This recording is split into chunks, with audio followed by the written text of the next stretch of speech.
Hi guys, thanks for checking the video out. This is a really quick one. In the vlog that went up last week at Dawlish, one of the Buzzworld ones, Rich is in a bunker on the first, and there's a bit of water in there, and he's taking a drop, and we make the comment, you have to take full relief.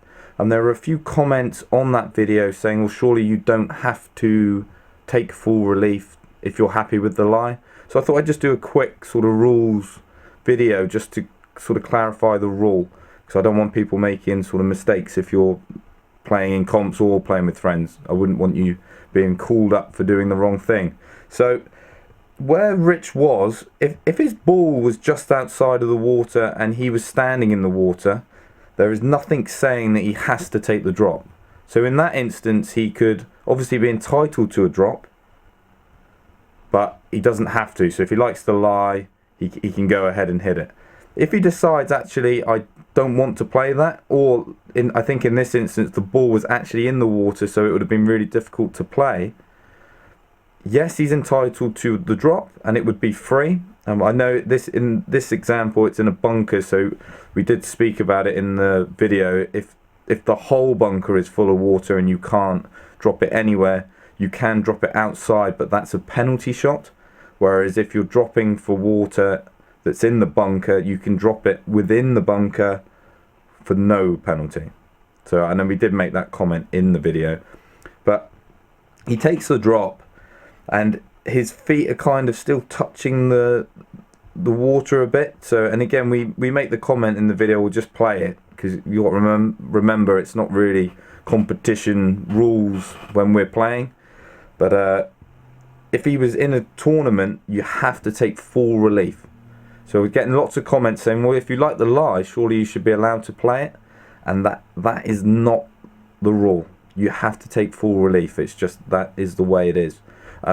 This is an example, like I say, in the bunker with the water. This also happens with like cart paths. So if you're on the cart path, if you were to drop it off and it bounced, and then you get like the best lie ever, but it means that your feet would be standing on the path, you would want to play that, because obviously, especially like now that a lot of us have soft spikes on, standing on the path isn't going to be a problem, so you want to play it. But the rule says if you're taking relief from something, you have to take full relief. So in that instance, you would not be able to play that, and you would have to re-drop it, even if that meant that you might subsequently get a worse lie. So quick video just to say that. And one of the other things to bear in mind is sometimes assess before you pick the ball up. I've seen it happen before, where people will mark the ball, pick it up because they're entitled to a drop, and then realise actually to get full relief, or my nearest point might actually be in a place that is far worse off. Sevi did it in a tournament. He's in the middle of the fairway, which was quite a unique situation for Sevi. He liked to hit it down the sides of the holes. But he had casual water, so he put the tee in, picked it up, went to look for his nearest point, and as the course was so wet, the nearest point was actually in a hedge about 30 yards away from where his ball was.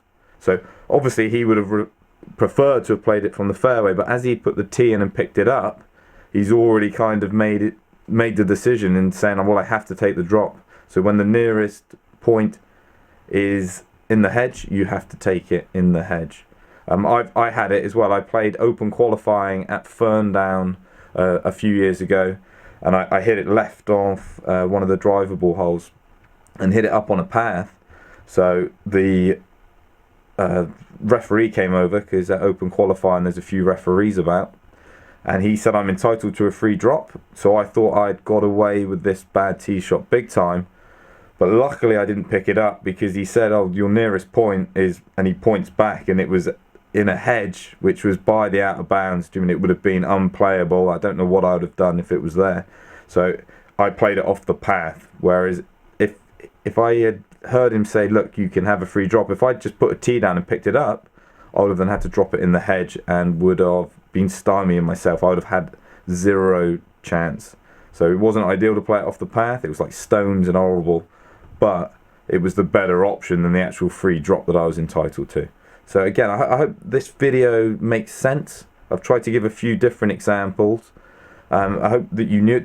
Did you know this rule? Put some comments down below if you did know this rule, if you've had a similar thing happen to you, because again, I think it's quite a common one, and it is one that's easy to get a bit wrong, because sometimes people take the drop and they think, well, actually that's absolutely fine. They're not trying to gain an unfair advantage, but I mean, that is the rule. So that is the rule. You can argue if it should be or it shouldn't be, but that is the rule. So that's the rule we got to play by. Hope to catch you soon.